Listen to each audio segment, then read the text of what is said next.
स्वाध्याय प्रणेते पूजनीय पांडुरंग शास्त्री आठवले यांच्या जीवनावरील सत्याधिष्ठित कादंबरी देह झाला चंदनाचा. लेखक राजेंद्र खेर. वाचक स्वर राहुल सराफ. भाग 55.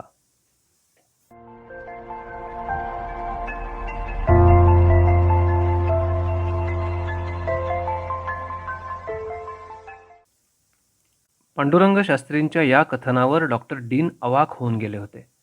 पुढे आणखी 2 दिवस ते असेच आश्चर्यचकित होणार होते. त्या दिवसाची भेट तिथे संपली, दुसऱ्या दिवसाची भेट निश्चित करून.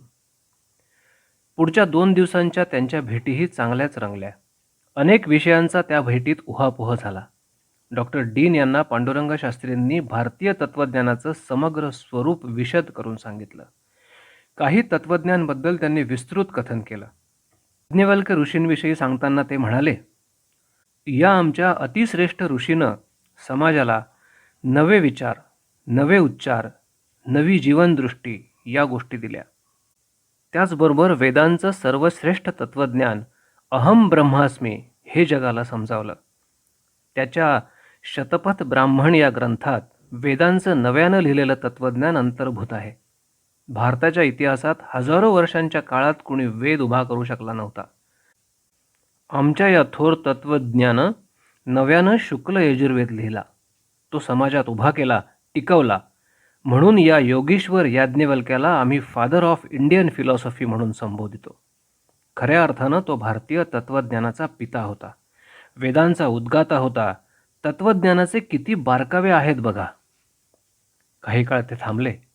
खालचा ओठ त्यांनी आवळून धरला.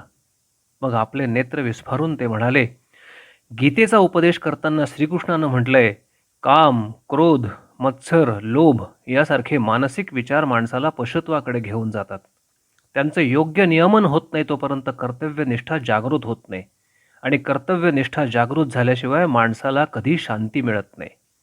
जोपर्यंत लोकांच्या अंतःकरणात कर्तव्यनिष्ठा जागृत होत नाही तोपर्यंत कितीही मोठा देवपुरुष किंवा राष्ट्रपुरुष जन्माला आला तरी राष्ट्राचं अथवा जगाचं कल्याण होऊ शकणार नाही. डॉक्टर डीन मन लावून त्यांचे विचार ऐकत होते. पांडुरंग शास्त्रींनी आपला मुद्दा पूर्ण केल्यानंतर त्यांनी विचारलं, तुम्ही मगाशी गीतेबद्दल सांगितलं. गीता सांगणारा कृष्ण एकच होता ना? कारण एक नव्हे तर 3 श्रीकृष्ण होऊन गेले असं काही संशोधक मानतात, म्हणून विचारलं. अहो, हा सारा तुमच्या पाश्चात्य संशोधकांच्या मनाचा खेळ आहे. श्रीकृष्ण एकच होता, तोच गोकुळात लहानाचा मोठा झाला.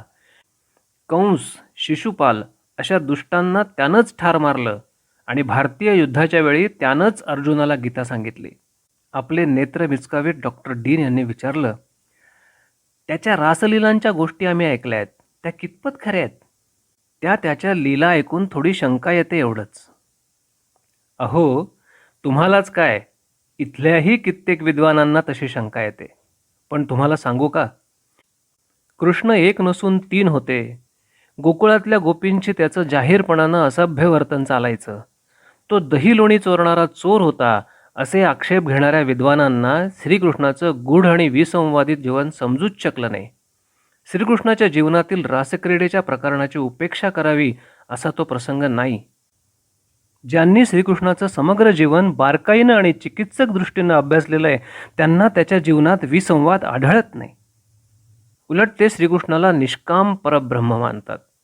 श्रीकृष्णाचं व्यक्तिमत्व ऐतिहासिक आणि काल्पनिक महापुरुषांमध्येही अग्रस्थानी विराजमान होईल असंच आहे. एकाच व्यक्तीत केवढे गुण सामावले होते, त्याच्या गुणांमध्ये केवढी विविधता होती. मग डॉक्टर डीन यांच्या मूळ प्रश्नाकडे येऊन पांडुरंग शास्त्री म्हणाले, तुम्ही रासक्रीडेविषयी विचारलत. रासक्रीडेत श्रीकृष्णाविषयीचं जे प्रेम आहे ते अशरीरी प्रेम आहे, म्हणजे ऑकल्ट लव्ह. बायबलमधील सॉलोमन गीताप्रमाणे ही रासक्रीडा आहे. मनाचं शुद्धीकरण त्या अवस्थेत झालेलं असतं. त्यानंतर ज्ञमन आणि अज्ञमन ही दोन्ही मनं संपूर्ण शुद्ध झाल्यानंतर ज्याची चित्त एकाग्रता 1 तास किंवा 2 तास टिकते त्याच्या जीवनात एक विशिष्ट अवस्था येते. भक्ताचं एक विशिष्ट प्रकारचं जीवन बनतं. त्यानंतर जी एक क्रीडा सुरू होते तो रास हा आहे. ती बाह्यतः दिसत नसून अंतरंगात चालते. थोडं थांबून त्यांनी म्हटलं, संकीर्ण भाव, देहभाव, मालकी आणि अहमभाव शांत होतात. केवळ अहंकार उरतो. बाकी सर्व, अगदी बुद्धीसुद्धा निघून जाते. अशी स्थिती जेव्हा चित्त एकाग्रतेत येते तेव्हा रासलीला सुरू होते. त्या स्थितीत अहंकाराचं तलम वस्त्र राहतं. याचं कारण क्रीडेसाठी, खेळासाठी वेगळेपण असलं पाहिजे.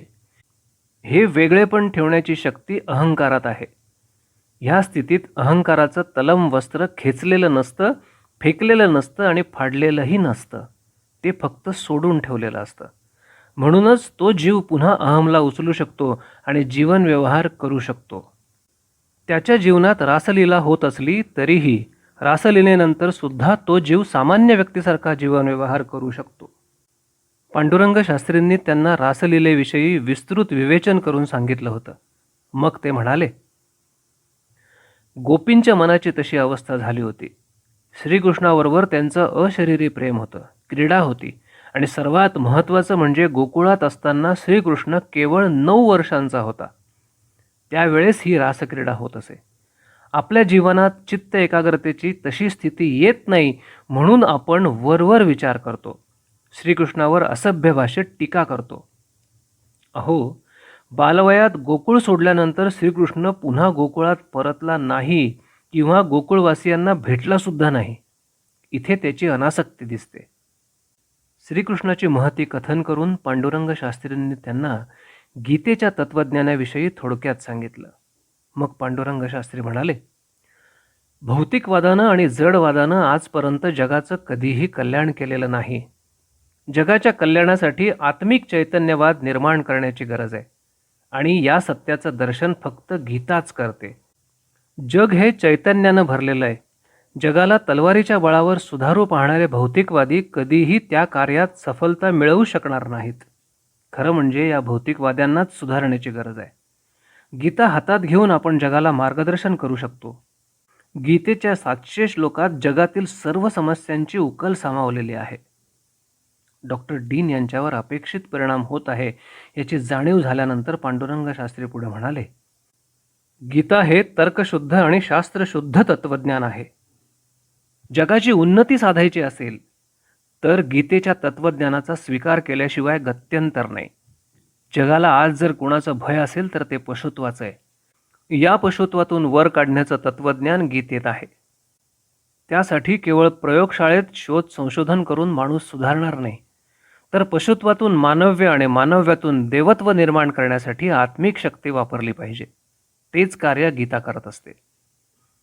पांडुरंग शास्त्रींचं ते प्रभावी विवेचन ऐकून डॉक्टर डीन अतिशय हरखून गेले होते.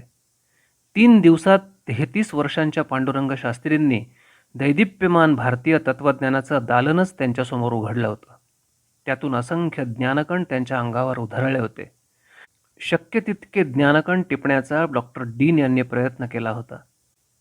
अखिल मानवजातीचा उद्धार करणारं भारतीय तत्त्वज्ञान ऐकून डॉक्टर डीन यांचा त्या तत्त्वज्ञानाकडे बघण्याचा दृष्टिकोनच पार बदलून गेला होता.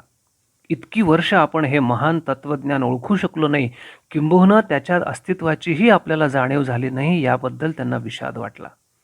या गोष्टीचं काही ना काहीतरी प्रायश्चित्त घ्यायचं त्यांनी तेव्हाच ठरवून टाकलं. पांडुरंग शास्त्रींचा निरोप घेताना त्यांना गलबलून आलं. हस्तांदोलन करताना त्यांनी पांडुरंग शास्त्रींना मनोमन नमस्कार केला. मनात ते म्हणाले, तुम्ही मला सढळ हातानं एवढं ज्ञान दिलंत ते मी नक्कीच कारणी लावेन. तुमच्यासाठी मी काही ना काहीतरी निश्चितच करेन. भावी काळात या भेटीतून काय निष्पन्न होणार होतं हे पांडुरंग शास्त्रींना तेव्हा समजण्याचं काहीच कारण नव्हतं. कारण निष्काम कर्मयोग आचरत असताना फळाची आशा थोडीच बाळगली जाते. परंतु ते निष्काम कर्म परमेश्वरचरणी रुजू होत असतं आणि तो परमेश्वर आपणहून त्या कर्माचं फल देत असतो. पॅरिसचे डॉक्टर डीन सहजगत्या आले होते, तसेच सहजगत्या निघून गेले होते. पांडुरंग शास्त्रींसाठी काहीतरी करण्याचा मंत्र मनात घोकतच. या कर्मभूमीवर कोणतीही गोष्ट विनाकारण घडत नसते.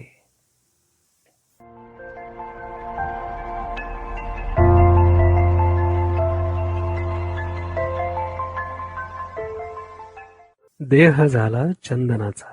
लेखक राजेंद्र खेर. वाचक स्वर राहुल सराफ.